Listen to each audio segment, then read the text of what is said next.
Hello everyone, welcome to Stephen's wallet. நான் உங்க Stephen. Share மார்க்கெட்னா என்ன அப்படின்னு சொல்லிட்டு நம்ம எல்லாருடைய மனசுலையுமே ஒரு சந்தேகம் இருக்கும். இந்த வார்த்தையை கேட்கும் போது ஒரு விதமான பயம் நம்ம மனசுக்குள்ள ஏற்படும். காரணம், அதை பத்தி நம்ம கேட்கக்கூடிய அதிகப்படியான புரளியான செய்திகள். இந்த புரணிகளை கேட்கும்போது, இந்த காசிப்ஸ் கேட்கும் போதே நமக்கு வந்துட்டு அதிகப்படியான பயம் ஏற்படுது. நம்ம இந்த ஷேர் மார்க்கெட்டுக்குள்ள வரலாமா வேண்டாம்ட்டு. அப்ப இது எல்லாத்தையுமே நம்ம முடிவு கட்டி நிஜத்திலே ஷேர் மார்க்கெட்டுக்குள்ள என்னதான் இருக்கு. நிறைய பேர் சொல்றாங்களே, நாங்க உள்ள போய் கொஞ்சமா பணத்தை செலுத்தியே நாங்க வந்து லட்சக்கணக்கிலையும் கோடிக்கணக்கிலையும் லாபத்தை சம்பாதிச்சு பெரிய ஆள் ஆயிட்டோம் அப்படின்னு சொல்லிட்டு ஒரு சிலர் சொல்றாங்க. இன்னும் ஒரு சில மக்கள் வந்துட்டு நான் லட்சக்கணக்கான பணத்தையும் கோடி ரூபாயும் வந்துட்டு உள்ள கொண்டு போய் நான் மொத்த பணத்தையும் இழந்திருக்கேன், லட்சக்கணக்கில் எனக்கு லாஸ் ஆயிருக்கு, கோடிக்கணக்கில் எனக்கு லாஸ் ஆயிருக்கு அப்படின்னு சொல்லிட்டு ஒரு சிலர் சொல்றாங்க.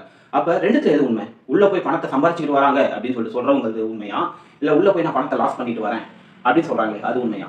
நம்ம உள்ள போயிட்டு நிஜத்திலேயே ஷேர் மார்க்கெட்டுக்குள்ள என்ன நடக்குது அப்படின்னு சொல்லிட்டு பார்த்துடலாமா? முதல்ல பங்கு சந்தையில வந்துட்டு அதோட முக்கியத்துவம், முதல் விஷயம் என்ன?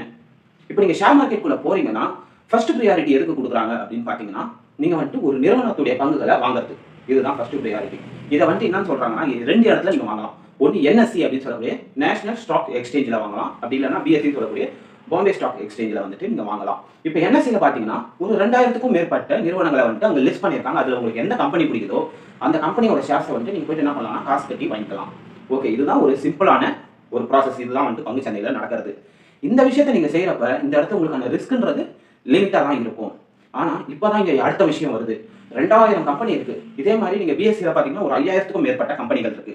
அப்ப எனக்கு வந்து அந்த 2000 கம்பெனில நான் வந்து என்எஸ்சில போறேன், 2000 கம்பெனில எது பெஸ்ட் கம்பெனி அப்படின்னு என்னால கண்டுபிடிக்க முடியல அப்படின்ற பட்சத்துல இண்டெக்ஸ் அப்படின்னு சொல்லிட்டு ஒன்று வெளியிடுறாங்க. அதாவது டாப் 50 கம்பெனி, அதாவது நல்ல பெஸ்டா பர்ஃபார்ம் பண்ணக்கூடிய எல்லா துறைகள்ல இருந்தும். இப்ப ஒரு களத்துல வந்துட்டு ஒரு 2000 குதிரை ஓடுதுன்னா ரொம்ப வேகமா ஓடக்கூடிய ஒரு 50 குதிரைகளை மட்டும் தேர்ந்தெடுத்து லிஸ்ட் பண்ணி அதுல இன்வெஸ்ட் பண்ணா எப்படி இருக்கும்? இப்போ வந்துட்டு 2000 கம்பெனி இருக்குன்னா அது எது பெஸ்ட் அப்படின்னு சொல்லிட்டு எனக்கு தெரியலன்ற பட்சத்துல நான் வந்து பெஸ்டா பர்ஃபார்ம் பண்ணக்கூடிய இந்த இண்டெக்ஸ்ல இருக்கக்கூடிய கம்பெனிகள் மேல நான் வந்து இன்வெஸ்ட் பண்ணிக்கலாம்.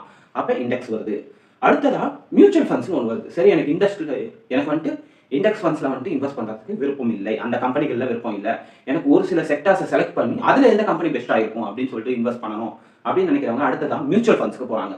மியூச்சுவல் ஃபண்ட்ஸ்ன்றது இப்படிதான், ஒரு 10 கம்பெனியை தேர்ந்தெடுத்து டிஃப்ரெண்ட் இண்டஸ்ட்ரியில இருந்து பர்ஃபார்ம் பண்ணக்கூடிய நல்லாவே ஒரு ரிசல்ட் தரக்கூடிய ரிட்டர்ன்ஸ் தரக்கூடிய பங்குகளை தேர்ந்தெடுத்து அதுல இன்வெஸ்ட் பண்ணிக்கிட்டு வர்றது. அப்போ ஃபர்ஸ்ட் ஷேர்ல நம்ம ஸ்டார்ட் பண்றோம், ஒரு கம்பெனியோட நிறுவனத்துல ஸ்ட்ரெயிட்டா வேணும்னா நம்ம இன்வெஸ்ட் பண்ணிக்கலாம். அப்படி இல்லை எனக்கு எது பெஸ்டா இருக்குன்னு தெரியலன்றப்ப நம்ம இண்டெக்ஸ் ஃபண்ட்ஸ்க்கு வரலாம்.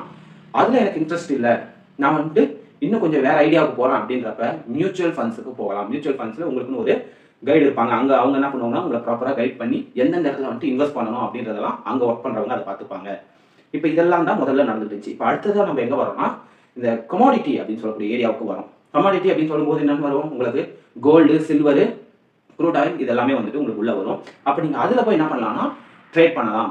அடுத்ததான் உங்களுக்கு என்ன ஆப்ஷன்ஸ் அதுக்கு அடுத்து இருக்குன்னு பாத்தீங்கன்னா ETF அப்படின்னு சொல்லிட்டு சொல்லுவாங்க. இந்த ETFs எல்லாமே பாத்தீங்கன்னா உங்களுக்கு வந்துட்டு எல்லா நிறுவனங்களையும் சூப்பரா பர்ஃபார்ம் பண்ணக்கூடிய ஒவ்வொரு செக்டார்ஸுக்குமே ETF இருக்கும். உங்களுக்கு கோல்டுக்கும் பாத்தீங்கன்னா கோல்டு பீஸ்ன்னு சொல்லுவாங்க, கோல்டு ETFs சொல்லுவாங்க, உங்களுக்கு சில்வருக்கு இருக்கு. இந்த மாதிரி எல்லாருக்குமே ETFன்னு சொல்லிட்டு இன்னொரு ஏரியா இருக்கு. அடுத்ததா பாத்தீங்கன்னா SGB அப்படின்னு சொல்லக்கூடிய ஒரு விஷயம் இருக்கு. என்னங்க இது SGB அப்படின்னு பாத்தீங்கன்னா கவர்மெண்டால வெளியிடக்கூடிய தங்க பத்திரம், சாவரின் கோல்டு பாண்ட் அப்படின்னு சொல்லுவாங்க. இந்த இடம் இருக்கு. இதுலயும் நீங்க வந்துட்டு இன்வெஸ்ட் பண்ணலாம். இப்போ நான் இவ்வளவு நேரம் சொன்னேன், இந்த லைன் ஆர்டர் சொன்னல முதல்ல ஸ்டாக்ஸ் ஃபர்ஸ்ட் விஷயம், செகண்ட் பாத்தீங்கன்னா இண்டெக்ஸ் ஃபண்ட்ஸ்ல நீங்க இன்வெஸ்ட் பண்ணலாம், மூணாவது மியூச்சுவல் ஃபண்ட்ஸ், அப்புறமா பாத்தீங்கன்னா கமாடிட்டிஸ்ல வந்து நீங்க போயிட்டு ட்ரேட் பண்ணலாம். அப்புறம் உங்களுக்கு வந்து ETF, பீஸ் அப்படின்னு சொல்லிட்டு விஷயங்கள்லாம் இருக்கு. அடுத்ததா வந்தீங்கன்னா சாவரின் கோல்டு பாண்ட். இப்படி லைனா உங்களுக்கு நிறைய விஷயம் பாத்தீங்கன்னா இன்வெஸ்ட் பண்ற ஏரியாஸ் இருக்கு. அப்ப இது எல்லாமே சேஃபா அப்படின்னு கேட்டீங்கன்னா உங்களுக்கு வந்து இது எல்லாமே சேஃப் தான். ரிஸ்க் லெவல் அப்படின்றது வந்து ரொம்பவே கம்மி. இப்ப அடுத்ததா இன்னொரு விஷயம் ஒண்ணு இருக்கு. நிறைய பேர் நான் லட்சக்கணக்கில் லாஸ் பண்ணிட்டேன், கோடிக்கணக்கில் லாஸ் பண்ணிட்டேன் அப்படின்னு சொல்றாங்க இல்லையா? அந்த லட்சக்கணக்கான லாஸ், கோடிக்கணக்கான லாஸ் எங்க நடக்குதுன்னு பாத்தீங்கன்னா இந்த ஒரு இடத்துல தான் நடக்குது. அதுதான் ஃபியூச்சர்ஸ் அண்ட் ஆப்ஷன்ஸ்.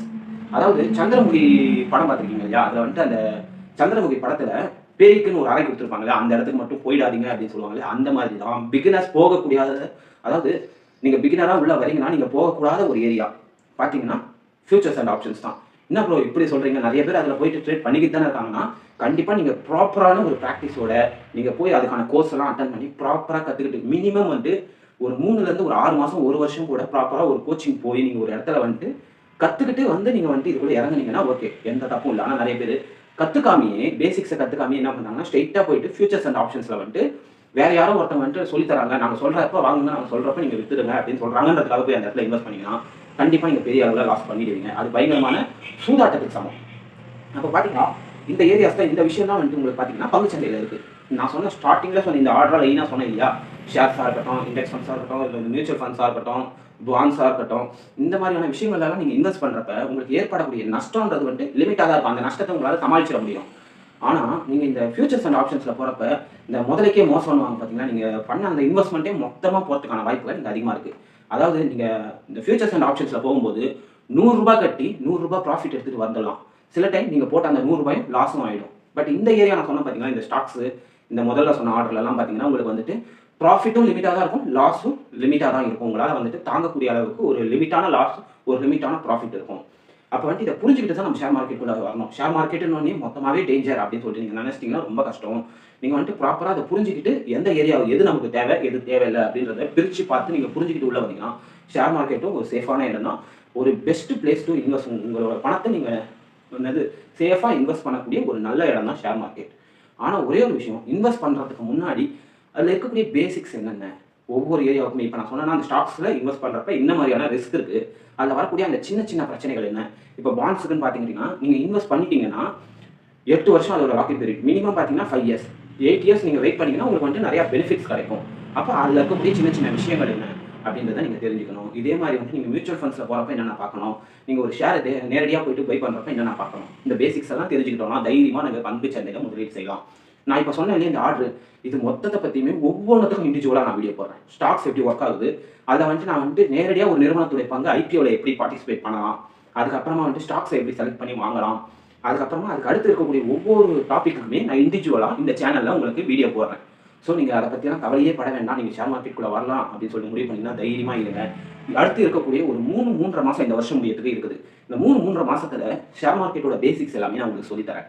ஸோ இதை நீங்கள் நல்லா கற்றுக்குங்க, அதை பற்றி புரிஞ்சுக்கோங்க. இன்னும் நிறைய இடத்துல போயிட்டு இதை பற்றி நீங்கள் சர்ச் பண்ணி கற்றுக்குங்க. 2025 புதுசாக உங்களுக்குன்னு ஒரு demat account, trading account open பண்ணுங்கள். ஷேர் மார்க்கெட்டில் 2025 ஃப்ரெஷ்ஷாக இன்வெஸ்ட் பண்ண ஸ்டார்ட் பண்ணுங்கள். எதை பற்றியுமே நீங்கள் கவலைப்படவே வேண்டாம். உங்களுக்கான பேசிக்ஸ் எல்லாமே இங்கே சொல்லி தரப்படும். சரி, ஓகேங்க. இந்த வீடியோ இவ்வளோ தான். இந்த வீடியோ உங்களுக்கு யூஸ்ஃபுல்லாக இருந்துருந்துச்சு அப்படின்னு சொல்லிட்டு நம்பினீங்கன்னா இந்த வீடியோக்கு ஒரு லைக் போட்டு உங்களுடைய கருத்துக்களை, வீடியோ இன்னும் எந்த மாதிரி உங்களுக்கு வேணும் அப்படின்ற உங்களுடைய கமெண்ட்ஸை வந்துட்டு கமெண்ட் செக்ஷனில் சொல்லுங்கள். வேறு ஒரு யூஸ்ஃபுல்லான வீடியோவில் உங்களை வந்து சந்திக்கிறேன். And tata, bye bye, see you.